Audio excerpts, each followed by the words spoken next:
కృష్ణుడి కుమారుడు సాంబుడు. ఆ సాంబుడు ఒకసారి నారద మహర్షి పట్ల అపచారాన్ని చేస్తాడు. చేయకూడనటువంటి పని మహర్షుల పట్ల చేస్తే వాళ్ళు ఊరుకోరు కదా, వాళ్ళు కూడా శాపం ఇస్తారు. ఆ శరీరానికి ఆయనకి కూడా ఏదో చర్మ వ్యాధి వచ్చింది ఆ శాపవశాత్తు. మరి అందుకనే అప్పుడు కృష్ణుడిని పోయి అడిగేసరికి ఆయన ఏమన్నాడు అంటే సూర్యారాధన చెయ్యి అని చెప్పి చెప్తాడు.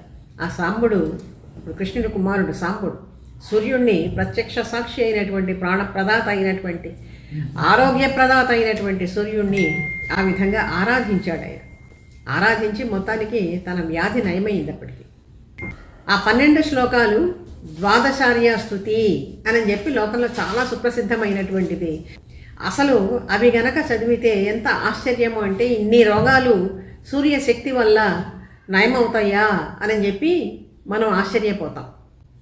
శరీరంలో ఉండేటువంటి ప్రతి వ్యాధిని కూడా నిర్మూలిస్తుంది ద్వాదశార్య స్తుతి. ఉద్యన్నద్య బిభస్వానారోహన్నుత్తరాం దివం దేవ హృద్రోగం మమ సూర్యో హరిమాణం చాశునాశయతు. హృద్రోగం అంటే ఇప్పుడు అందరికీ కూడా గుండె జబ్బులు చాలా చాలా ప్రధానంగా ఉన్నాయి కదా, ఇవన్నీ కూడా నశిస్తాయి అని చెప్పి నేను అంటూ, వాతాశ్మరి గదార్షస్పగ్దోష మహోదర ప్రమేహాంశ్చ గ్రహణీ భగంధరాఖ్య మహతి స్వం మే రుజోహంసి. ఎంత భయంకరమైనటువంటి రోగాలో చూడండి. వాత అశ్మరి, వాత రోగాలని పోగొడుతుందట సూర్యోపాసన. అశ్మరి, అశ్మరి అంటే రాళ్ళు. ఇప్పుడు అందరికీ సర్వసాధారణమైపోయింది కిడ్నీలో రాళ్ళు, ఇటువంటి రోగాలన్నీ కూడా సర్వసాధారణమైపోయినాయి కదా. ఈ రోగాలన్నింటినీ కూడా సూర్యోపాసన తగ్గిస్తుంది.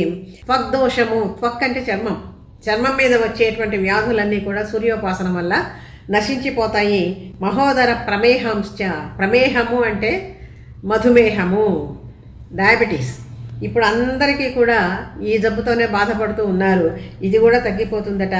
గ్రహణి భగంధరాఖ్య మహతి స్వం మే రుజోహంసి. గ్రహణి అంటే డిసెంట్రీ, ఈ డిసెంట్రీ రోగం కూడా తగ్గిపోతుంది. భగంధరాఖ్య, భగంధరము అంటే ఫిస్టులా అని చెప్పి డాక్టర్లు చెప్తూ ఉంటారు.